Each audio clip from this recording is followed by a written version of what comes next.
Thank you. Testing. Can you hear me back now? All righty. I prefer to be called John. Frank will come up with his own nickname here in just a couple moments. Okay, just call me John when it's all said and done. I do reserve the right to butcher the English language. I'm going to mix up an is, an are, and a was, and a were. If that's what you're looking for, you got the wrong person. If you want somebody who's going to mix it up with you, you got the right person here. And one more thing. I do believe the most effective ways to work with people are simple things to do and simple things to keep in mind. No theory here today, folks, just uncommon, practical ways on how to go about approaching people of all different generations. By the way, there is a prerequisite here today. You guys know what it is? Did Frank tell you? Prerequisite. You got to have an open mind. Show of hands. How many of you have an open mind? Put your hands up. Liars. That can't be. Nature's law of distribution says that can't be. If you really have an open mind, I'm going to give you something to do tonight.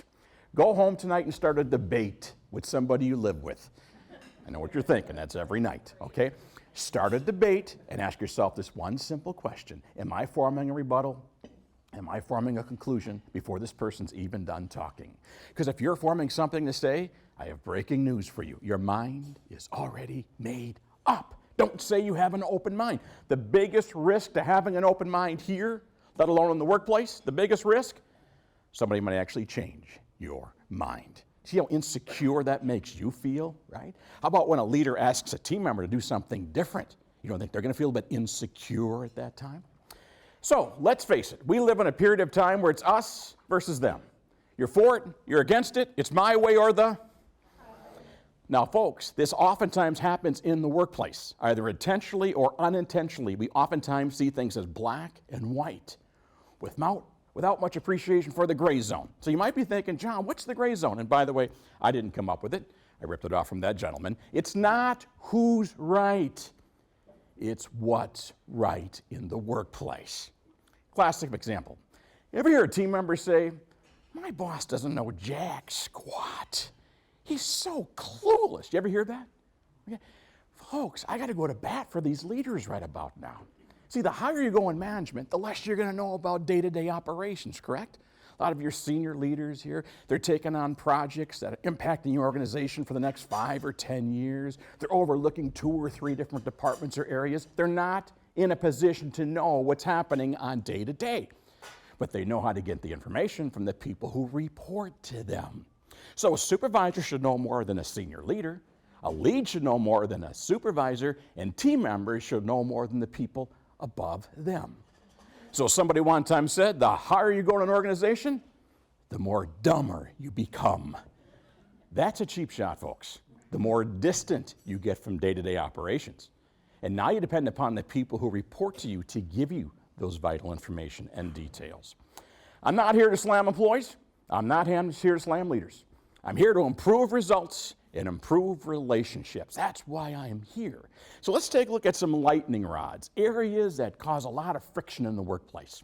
Can we all agree that team members have expectations of a leader when they come in the workplace? Yes or no? So give me some of those expectations, and by the way, I am going to judge you. Oh, John, don't judge me. High school's over, folks. That's what leaders do. They judge people on quality, quantity, and timeliness and behavior. So right now, you guys all got an F going.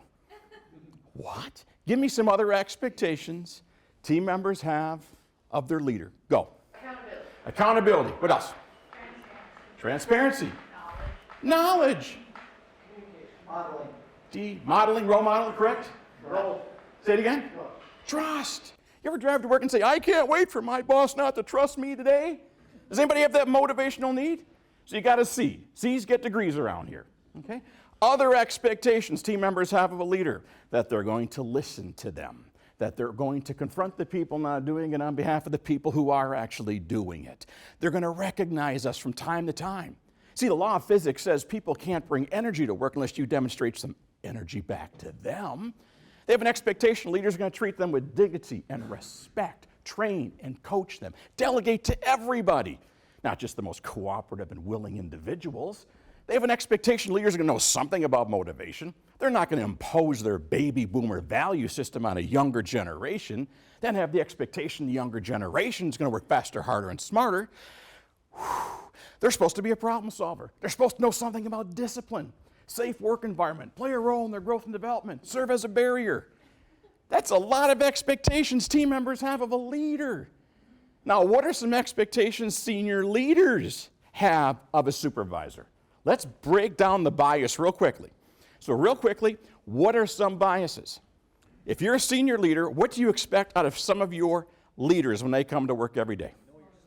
You better be a problem solver and don't let these problems hit my area. I got way too much to do. What else? Oh, motivator, problem solver, trust, recognition, delegate, quality, quantity. Let people know how they're doing. These lists are the same, true or false? No, they're not. I just figured out how we got here today. Frank, I just figured it out why you brought me here today. The same expectation is 180 degrees difference in meaning depending upon where it is coming from. See, if you look at all the expectations team members have, they make it personal. It's always about them. Listen to me, trust me, recognize me. Compassion, feelings. If you look at management's expectations of a leader, let's be honest, okay? We open our doors to produce a product or service that meets a demand at a profit. You got to show something. Unless, of course, you work for the city, right, or the state, right? Stewardship is what we're looking at here, right? So the moment a leader or a parent gets put into a position, they are now being pulled different directions. As an organization in northern Iowa, I cannot tell you their name. They did not give me permission to tell you. But they make one hell of a Winnebago, folks. I'll explain that one later. Okay, now, I asked a group of leaders, why are you so concerned about safety? OSHA, lawsuits, liability. Oh, okay, gotcha. Asked some non-members of management, why are you so concerned about safety? Well, we don't want to get hurt. What? So I looked at these leaders and I said, I don't think you're cold. I don't think you're cruel. But I do think you've been brainwashed to a certain extent. You see, when it came to those leaders' minds, the first thing that came to their mind was proficiency, profitability. So how many of you are parents at home? Do you give your kids their way every day? I hope not. Dad, can I stay out late? Well, son, what's late? Well, I was thinking like 10 o'clock. No, make it midnight. Stop by that drug dealer's home too on the way home. You wouldn't do that, correct? See, at home we call it tough love, folks. It's the same thing. Your kids are one day away from being entirely happy with you. Employees are one day away from being entirely happy with a leader. Management's one day away from being entirely happy with a leader. Somebody one time said, what got you here won't get you there. Just because you're good at doing it and providing it and selling it and servicing it does not mean you're going to be good at getting it done through other people. You mentioned role model, correct? Team members have an expectation a leader is going to be a role model out there. Who's got a toddler about 2 or 3 years old? They're trying to run for the very first time. Remember that? They fall down. Awkward silence, right? Now dad comes back and says, oh, that's funny. What's Junior going to do? Get up and fall down again. Now if mom comes back and says, oh, that must have hurt. Now what's Junior going to do? Well, team members make choices every day off of what a leader's doing and not doing. And too many leaders like to give people a speech on how they want them to behave. Think about this. You ever see a situation in which two leaders aren't getting along? How do the team members start reacting and responding when they know that their leader is not getting along with another leader? They feel like they have to support these individuals by not getting along with the rest of the team. So here's my uncommon common sense. The amount of teamwork you expect out of your own team can rise no higher than what you demonstrate with other people in your organization. You can't give people a speech on how you want them to behave, then your actions say something entirely different. Many years ago, I worked at State Farm. Like a good neighbor? Oh yeah, it was right across the street. Yeah, not that far away. I told my entire team of 12 people, I don't put up with gossip. Why is that? Because gossip will tear a team apart in a matter of moments. I knew that speech would not hold any water whatsoever. And I thought, they'll see one of these days. And then it happened. Pam came walking right into my office. John, what? You got a couple seconds? What's going on? Jenna's pregnant. No. Yeah. 3 times. 3 different dads. Not even married. You're kidding. No, not at all. I said, hang on a second. I reached over and grabbed my land phone. Younger generation, you know what a land phone is? Just want to make sure, okay. I said, hey, Jenna, can you come in here for a couple seconds? Pam's talking about you. Yeah, it's true. Is it true? You're pregnant 3 times? 3 different days? Is it true? Pam's eyes got this big. She started to push herself out of her chair. I said, Pam, don't move, because I just made it all up. I put you in touch with the victim. I took all the fun out of it. Pam, would you want other people talking about your son, daughter, niece, nephew the way you're doing it right now? That's what I mean when I said I do not participate in what is known as gossip here, folks. Monkey see, monkey do. You can give speeches all day long, ain't gonna hold any water whatsoever here. Let's take a look at another lightning rod out there. Person's ability to communicate out. How many of you want respect? Put your hands up. So how do you get respect? How do you do it? By showing it? Get more specific. Listen. It's the number 1 way to get respect. Listen. And by the way, they don't teach kids this stuff in school, and I'm about to teach you right about now.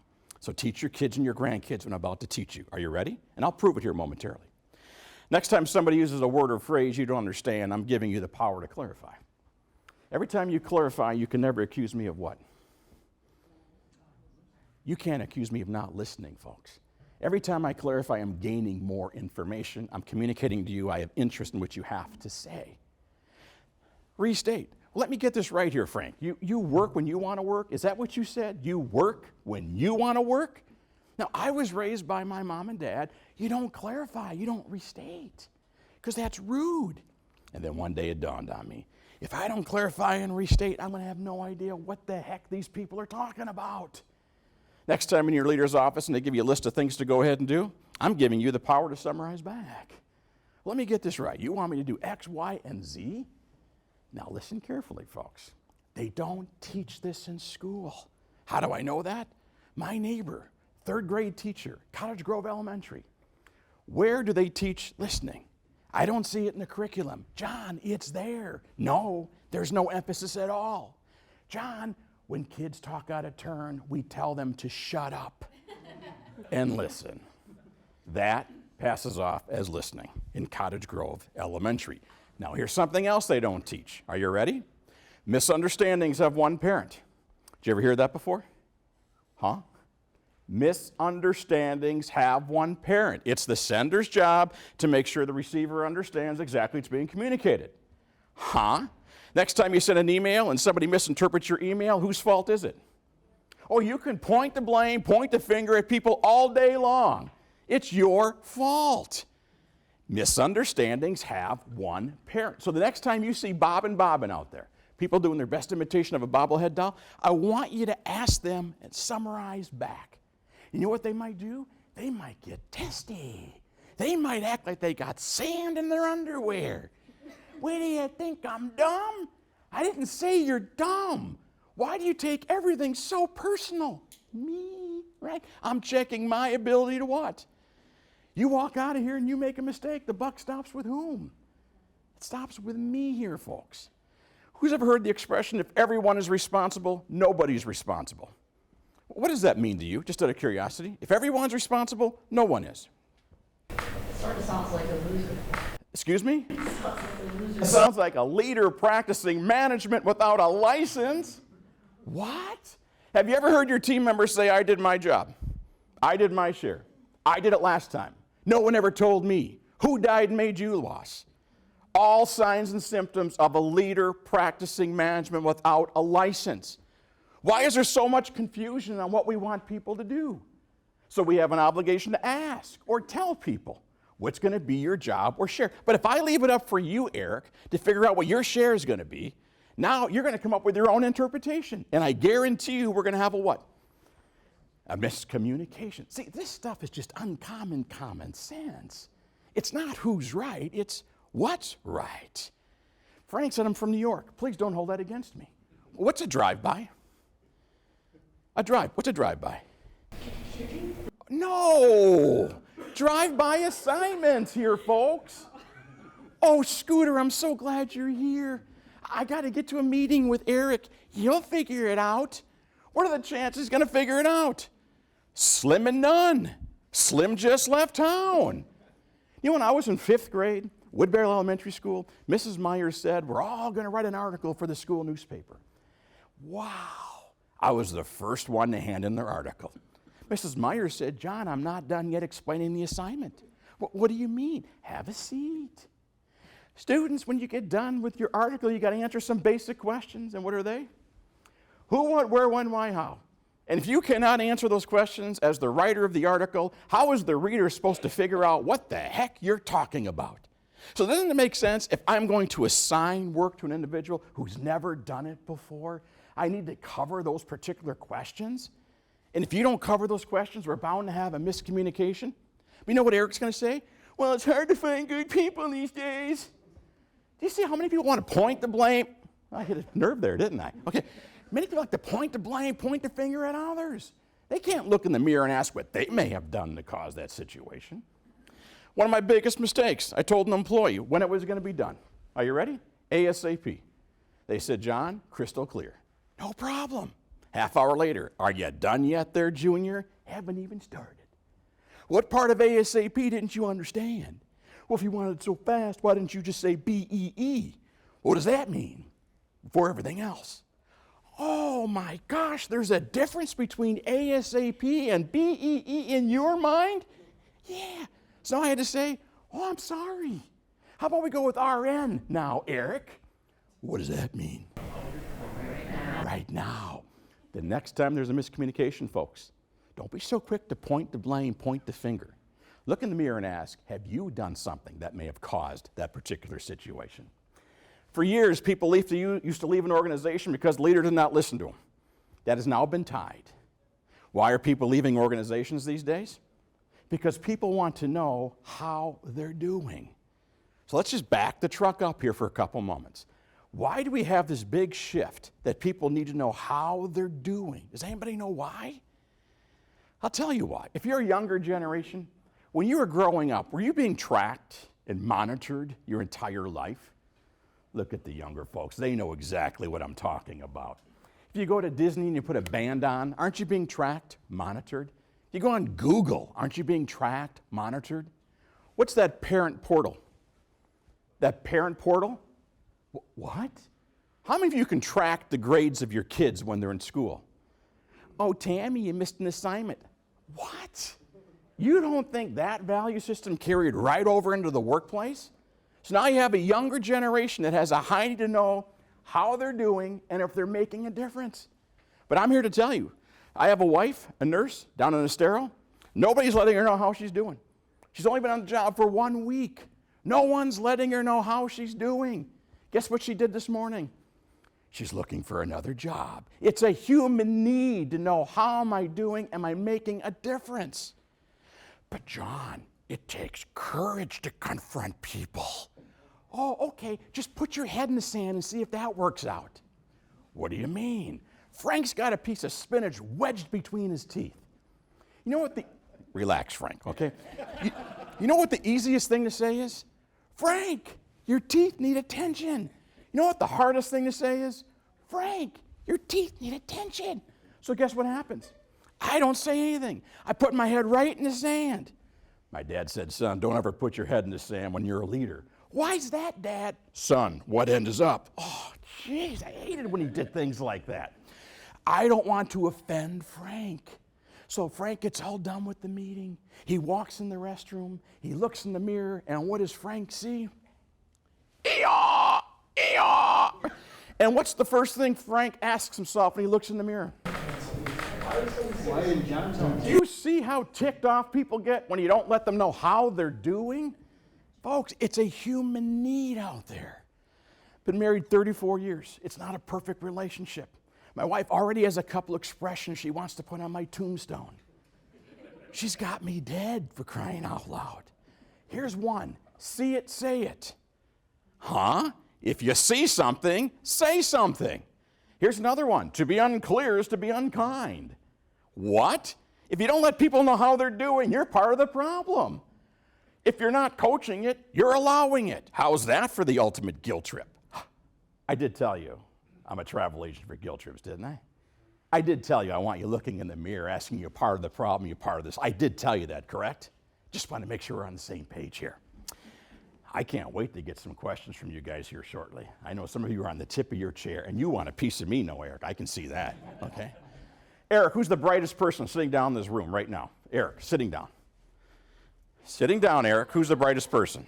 Questions get harder. Just want to let you know that. That's hard to say. It's hard to say. You got 3 seconds, or I'm going to choose you. 3. I'll go with Frank. Oh, Frank.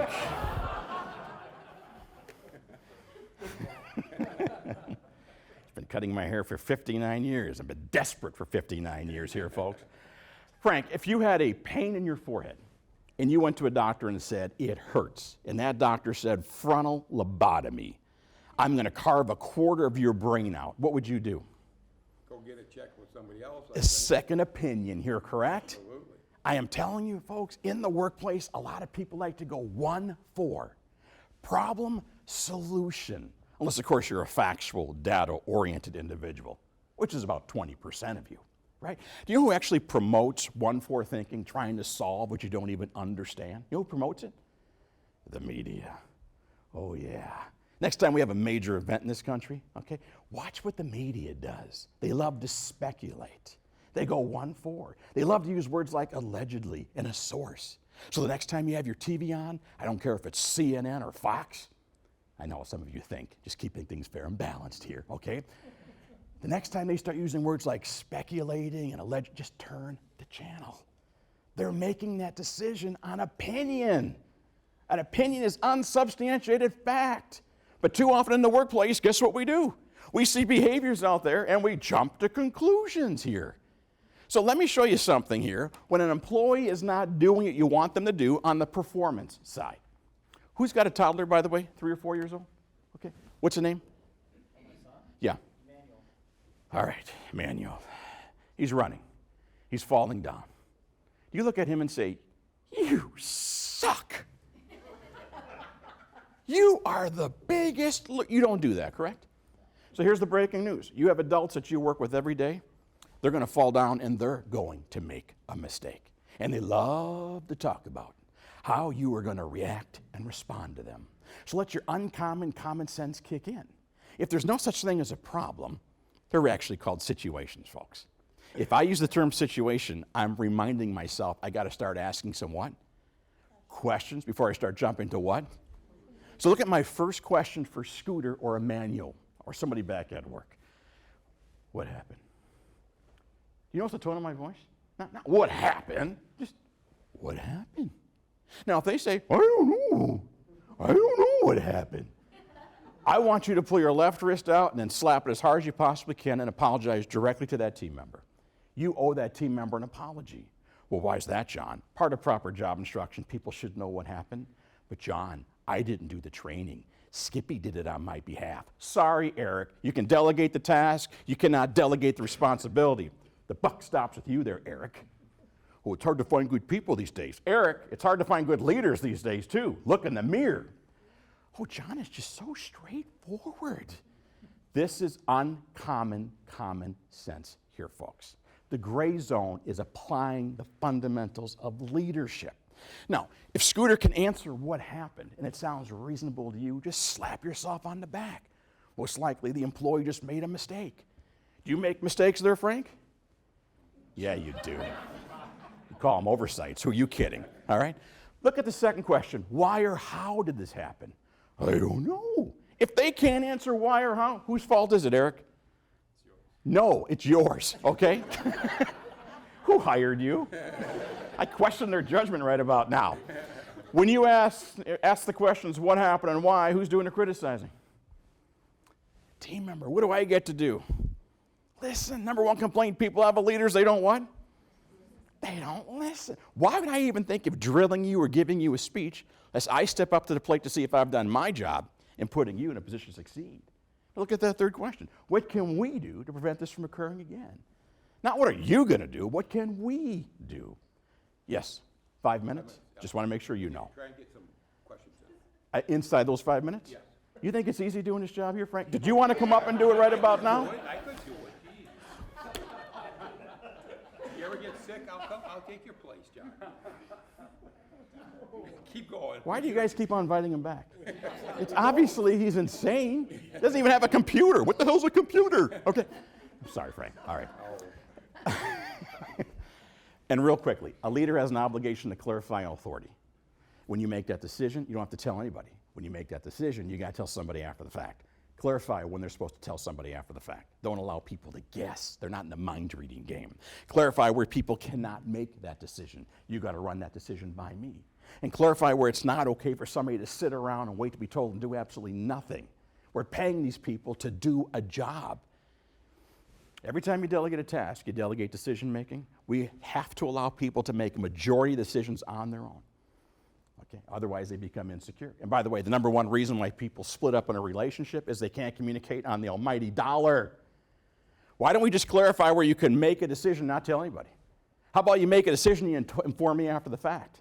How about we clarify where we got to convince the other person that we got to spend X, Y, Z dollars? The guilt trip's over. I just want you looking in the mirror. Are you part of the problem or are you part of the solution? What questions do you have? I cannot be that brilliant of a communicator. What questions do you have? Notice how I'm phrasing that question? Not do you have any questions? That's close-ended. Uncommon, common sense. What questions do you have? I can't be that good. Go for it, Eric. You talked about giving feedback. How often do you recommend? How often do you recommend giving people feedback? How about I take my baby boomer value system and I plop it on you? Nobody ever held my hand before. I had to pull myself up by my bootstraps. How about just ask people? Am I letting you know often enough how you're doing? How about you just ask people, am I recognizing you often enough? How about you just ask people, how do you like to be recognized here? Excellent question, by the way. Give me another one. Go. The difference between leading hired staff versus volunteers. Volunteers, you still got to treat people with dignity and respect. What's your first name? John. Do you have a need to eat, drink, sleep, be communicated to? Basic survival skills, folks. Do you have a need to feel secure? Yeah. Training and coaching, orientation. Do you have a need to fit in and belong? Do you have a need to be recognized? Do you have a need to grow and develop? I don't care if you're paying them a salary or not here, folks, if they work for the city or if they work in the private sector. People, you are in the people needs fulfilling ballgame.